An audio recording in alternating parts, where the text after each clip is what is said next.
আপনি একা একা চুপচাপ বসেছিলেন, হঠাৎ করে একটা বিড়াল এসে আপনার সামনে দাঁড়ালো, হয়তো আপনার চোখের দিকে তাকালো, কিংবা চুপচাপ এসে আপনার পাশে বসে গেল। অনেকেই ভাবেন এটা বুঝি স্রেফ একটা র্যান্ডম বা সাধারণ ঘটনা, কিন্তু ইসলাম আমাদের শেখায় এই পৃথিবীতে কিছুই সাধারণ নয়। আল্লাহর হুকুম ছাড়া কোনো কিছুই নড়ে না। প্রতিটি প্রাণী, এমনকি একটি ছোট্ট পাখি বা বিড়াল, সবকিছুই চলে আল্লাহর ইচ্ছায়। তাহলে হঠাৎ করে যদি কোনো বিড়াল আপনার কাছে আসে, তাহলে সেটা কি শুধু একটা মিষ্টি মুহূর্ত? না, হতে পারে এই বিড়ালটা আপনার জন্য কোনো বার্তা নিয়ে এসেছে আল্লাহর পক্ষ থেকে। এই ভিডিওতে আমরা জানব বিড়ালের উপস্থিতি একজন মুমিনের জন্য 5টি গোপন ইশারা বা বার্তা বহন করতে পারে। এগুলো কেবল কিউট মুহূর্ত নয়, বরং হতে পারে আল্লাহর ইশারা, একটি রুহানি পরীক্ষা বা কোনো লুকানো রহমত। আল্লাহ তার সৃষ্টি জগতের মাধ্যমে নানা উপায়ে আমাদের সঙ্গে কথা বলেন, আর এই সৃষ্টির মধ্যে প্রাণীরাও রয়েছে। তাই পরের বার যদি কোনো বিড়াল আপনার দিকে এগিয়ে আসে অথবা চুপচাপ এসে আপনার পাশে বসে পড়ে, তখন একবার থেমে ভাবুন, আল্লাহ কি কিছু বোঝাতে চাইছেন? চলুন জেনে নেই 5টি গোপন বার্তা, যেগুলো আপনি কখনোই এড়িয়ে যেতে পারেন না। প্রথম বার্তা, এটি একটি রহমত। যখন বিড়াল আপনার কাছে আসে, কখনো কি এমন হয়েছে আপনি একা বসে আছেন, হঠাৎ একটি বিড়াল চুপচাপ এসে আপনার পাশে বসে গেল? এই ছোট্ট মুহূর্তটি হয়তো খুব সাধারণ মনে হতে পারে, কিন্তু আপনি জানেন কি, এটা হতে পারে আল্লাহর পক্ষ থেকে পাঠানো একটি নীরব বার্তা, তাঁর অসীম দয়ার স্মরণ করিয়ে দেওয়ার জন্য। ইসলামে রহমত বা দয়া শুধু একটি অনুভূতির নাম নয়, এটি এক অসাধারণ শক্তি যা মুমিনদের চারপাশে সবসময় ঘিরে রাখে, যদিও আমরা অনেক সময় তা বুঝি না। যখন কোনো বিড়াল ভয় না পেয়ে নিশ্চিন্তে আপনার দিকে এগিয়ে আসে, তখন সেটি আপনার জীবনে এক ধরনের শান্তি নিয়ে আসে। এই শান্তিটি যেন আল্লাহর দয়ার প্রতিচ্ছবি। চুপচাপ আসে, কোনো ঘোষণা ছাড়া, কিন্তু গভীর প্রভাব ফেলে।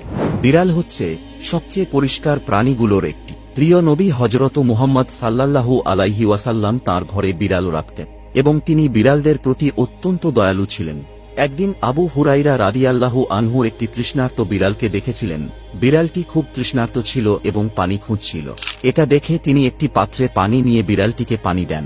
তখন প্রিয় নবী হযরত মুহাম্মদ সাল্লাল্লাহু আলাইহি ওয়াসাল্লাম বলেছিলেন যে এই কাজের মাধ্যমে আল্লাহ তার পাপ মাফ করে দিবেন। এই কোমল আচরণ আসলে আল্লাহর সেই দয়ারই প্রকাশ, যা তিনি তার ছোট্ট ছোট্ট সৃষ্টির মাধ্যমেও আমাদের দিকে পাঠান। একটি বিড়ালের সান্নিধ্য আপনার কঠিন দিনকে নরম করে দিতে পারে, কখনো মন খারাপের সময় সান্ত্বনা দেয়, বা কেবল আপনাকে একটু হাসি উপহার দেয়। এই ছোট ছোট নিয়ামতগুলো কখনোই সাধারণ নয়, বরং এগুলো আল্লাহর পক্ষ থেকে আসা বার্তা। আমি তোমার কষ্ট দেখছি, আর আমি ভালোবাসা দিয়ে তোমার পাশে আছি। সব সময় আল্লাহর দয়া মানুষের মাধ্যমে বা কথার মাধ্যমে আসে না। কখনো সেটা আসে একটি কোমল থাবার মাধ্যমে, একটি মিষ্টি গর্জনের মাধ্যমে, কিংবা দুটি কৌতূহলী চোখের চাহনিতে। তাই পরের বার যখন কোনো বিড়াল আপনার পাশে এসে বসে বা আপনাকে বেছে নেয়, তখন একবার ভাবুন, এটা কি কেবল প্রাণীর স্বভাব, নাকি এটা আল্লাহর পক্ষ থেকে একটি বার্তা যে আমি তোমার সাথে আছি, আর আমার দয়া তোমার খুব কাছেই আছে। দ্বিতীয় বার্তা, রক্ষা এবং আল্লাহর সহায়তা। বিড়ালকে যুগে যুগে এমন একটি প্রাণী হিসেবে দেখা হয়েছে যার অনুভূতি খুব তীক্ষ্ণ। এরা অনেক সময় এমন কিছু টের পায় যা আমাদের চোখে ধরা পড়ে না। যখন কোনো বিড়াল হঠাৎ করে আপনার পাশে আসে, না কোনো ডাকে, না কোনো খাবারের আশায়, তখন সেটা শুধু কৌতূহল নাও হতে পারে। অদৃশ্য জগতের দৃষ্টিতে এটা হতে পারে আল্লাহর পক্ষ থেকে আপনার চারপাশে রক্ষা কবচ টানার একটি সূক্ষ্ম ইশারা। ইসলামী ঐতিহ্যে আমরা দেখি প্রাণীরা অনেক সময় আত্মিক জগতের ব্যাপারে সংবেদনশীল হয়ে থাকে। অনেক বর্ণনায় আছে পশুরা ফেরেশতা বা জিনের উপস্থিতি অনুভব করতে পারে। তাই যদি আপনি দেখেন একটি বিড়াল বারবার আপনার কাছে আসছে, কোনো কিছুতে এক দৃষ্টিতে তাকিয়ে আছে, কিংবা খুব বেশি সজাগভাবে আচরণ করছে, তাহলে ধরে নিতে পারেন হয়তো আপনার চারপাশে কিছু আত্মিক পরিবর্তন ঘটছে যা সেই প্রাণীটি অনুভব করছে। এই আচরণটি হতে পারে আল্লাহর পক্ষ থেকে একটি সতর্ক বার্তা যে আপনি হয়তো কোনো অজানা বিপদ থেকে রক্ষা পাচ্ছেন, যা আপনি নিজে বুঝতেও পারছেন না। সবসময় আল্লাহ রক্ষা পাঠান না কোনো বিস্ময়কর অলৌকিক ঘটনার মাধ্যমে। অনেক সময় সেটা আসে জীবন্ত ছোট ছোট ইঙ্গিতে। যেমন একটি নীরব বিড়াল শান্তভাবে আপনার পাশে বসে আছে, হয়তো সেটাই আপনাকে রক্ষা করছে নিজের নীরব ভঙ্গিতে। এটি আমাদের মনে করিয়ে দেয় আল্লাহর পক্ষ থেকে রক্ষা সবসময় বজ্রধ্বনির মতো আসে না, কখনো সেটা আসে নীরবতায়, কোমল লোমে মোড়ানো অবস্থায়, শান্তভাবে আপনার পাশে হাঁটতে হাঁটতে। বিশ্বাস রাখুন, আল্লাহর রক্ষা বাস্তব, আর অনেক সময় সেটা আপনার ভাবনার চেয়েও অনেক কাছাকাছি থাকে। তৃতীয় বার্তা, দয়া ও মমতার পরীক্ষা। আপনার পাশে হঠাৎ একটি বিড়াল এসে দাঁড়ালো। আপনি জানেন কি, এটা হতে পারে আল্লাহর পক্ষ থেকে পাঠানো একটি নীরব পরীক্ষা, আপনার চরিত্র, করুণা আর হৃদয়ের দয়ার এক নিখুঁত পরখ। ইসলামে আমরা যেভাবে প্রাণীদের সাথে আচরণ করি, সেটা শুধু সৌজন্যবোধের পরিচয় নয়, বরং সেটা আমাদের ঈমানের প্রতিচ্ছবি। প্রিয় নবী হযরত মুহাম্মদ সাল্লাল্লাহু আলাইহি ওয়াসাল্লাম একবার বলেছিলেন, এক মহিলাকে তার গুনাহ মাফ করে দেওয়া হয়েছিল, কারণ সে একটি তৃষ্ণার্ত কুকুরকে পানি দিয়েছিল। অন্যদিকে এক নারীকে শাস্তি দেওয়া হয়েছিল একটি বিড়ালকে আটকে রেখে তাকে মৃত্যুর দিকে ঠেলে দেবার জন্য। এই ঘটনাগুলো শুধু পশু প্রেম শেখানোর জন্য নয়, বরং এগুলো আমাদের হৃদয়ের অবস্থার কথাই বলে।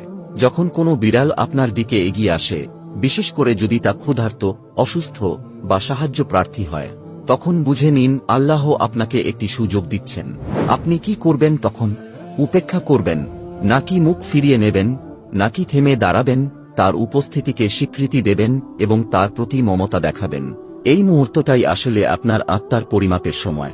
আপনার জ্ঞান দিয়ে নয়, বরং আপনি কতটা আন্তরিকভাবে ভালোবাসেন তাই দিয়ে আপনার মান নির্ধারণ হচ্ছে।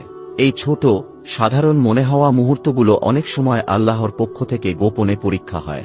এগুলো এমন পরীক্ষা যেগুলো আগে থেকে বলে আসে না, কিন্তু এর ফলাফল হয় অনেক বড়। একটি অসহায় প্রাণীর প্রতি আপনার একটি সদয় আচরণ হতে পারে সেই কাজ যার মাধ্যমে আল্লাহর রহমত আপনার ওপর নেমে আসে। তাই কখনোই অবহেলা করবেন না একটি ছোট্ট দয়ার মুহূর্তকে, কারণ এইটি হয়তো আপনার জান্নাতের দরজা খুলে দিতে পারে। মনে রাখবেন, নবীজি সাল্লাল্লাহু আলাইহি ওয়াসাল্লাম বলেছেন, প্রতিটি সদয় ব্যবহারই সাদকা।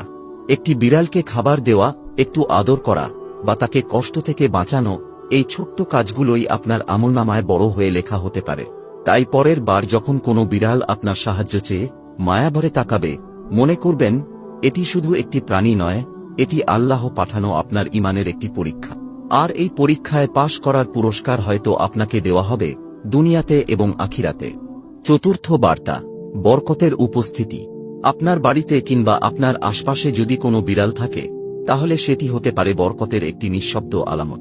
আল্লাহর পক্ষ থেকে পাঠানো এক ধরনের দয়া, যা কোনো শব্দ না করেই আসে, কিন্তু তার প্রভাব পড়ে জীবনের প্রতিটি জায়গায়। ইসলামে বরকত মানে পরিমাণ নয়, এর মানে আধ্যাত্মিক গুণ। এটা সেই অদৃশ্য শক্তি যা আপনার সময়কে করে তোলে আরও ফলপ্রসূ, আপনার ঘরকে করে শান্তিপূর্ণ এবং আপনার হৃদয়কে দেয় প্রশান্তি। বিড়াল ছিল প্রিয় নবী হযরত মুহাম্মদ সাল্লাল্লাহু আলাইহি ওয়াসাল্লামের খুব প্রিয় একটি প্রাণী। তিনি তাদের সাথে অত্যন্ত কোমলতা ও সম্মানের সঙ্গে আচরণ করতেন। নবীজি সাল্লাল্লাহু আলাইহি ওয়াসাল্লাম এর একজন সাহাবী ছিলেন আবু হুরায়রা রাদিয়াল্লাহু আনহু, যার নামের অর্থই হল বিড়ালের পিতা। তিনি বিড়ালকে এতটাই ভালোবাসতেন এবং যত্ন নিতেন যে এই ভালোবাসা শুধু আবেগের বিষয় ছিল না, এটি ছিল এক গভীর আত্মিক অনুভূতি।